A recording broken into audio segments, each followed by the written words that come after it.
नमस्कार मंडळी। काय मग ऐतिहासिक कथा वाचायला आवडतात की नाही तुम्हाला? छान ऐतिहासिक कथा वाचल्या ना म्हणजे अशा उत्तम मराठीमध्ये लिहिलेल्या तर अप्रतिम वाक्प्रचार आपल्याला कळतात।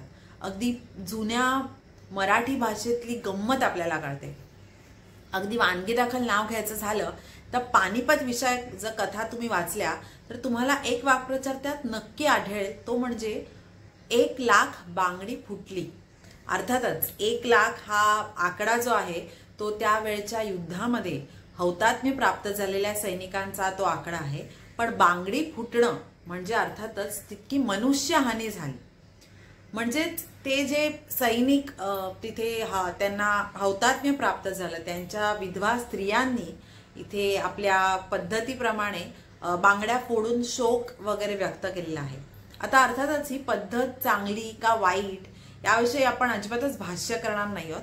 तर भाषेची जी गंमत आहे, या गंमत म्हणजे अर्थातच या आपल्या पद्धतींप्रमाणे जो वाक्प्रचार बनलेला आहे बांगडी फुटणं, याविषयी आपण गप्पा मारणार आहोत। तर एकंदरच आपल्याकडे फुटणं, तुटणं, फोडणं ह्या सगळ्या क्रियापदांचा वापर जो आहे तो निगेटिव्ह किंवा मृत्यूदर्शक जेव्हा एखादी बातमी द्यायची असते तेव्हा तो केलेला असतो। म्हणजे जर तुम्हाला तुमची आई किंवा आजी जर काही त्यांचं मंगळसूत्र तुटलं आहे, बांगडी तुटली आहे काही कारणामध्ये, काही काम करताना वगैरे, तर त्यांनी कधीच आमची बांगडी फुटली आहे किंवा मंगळसूत्र तुटलंय तर सोनाराकडे आपण ते घडवून घेऊ व्यवस्थित, अशा पद्धतीची वाक्यरचना केलेली आठवणार नाही।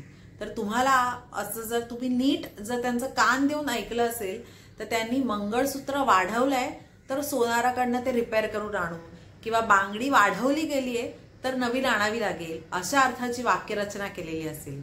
किंबहुना आपण नारळ सुद्धा देवासमोर फोडत नाही तर तो वाढवतो। त्यामुळे तुटणं फुटणं या क्रियापदांचा जो अर्थ आहे तो शब्दशः अर्थ जरी योग्य असला तरी सुद्धा आपण तो बोली भाषेत वापरताना ते शब्द तितकेसे सहजपणे वापरत नाही।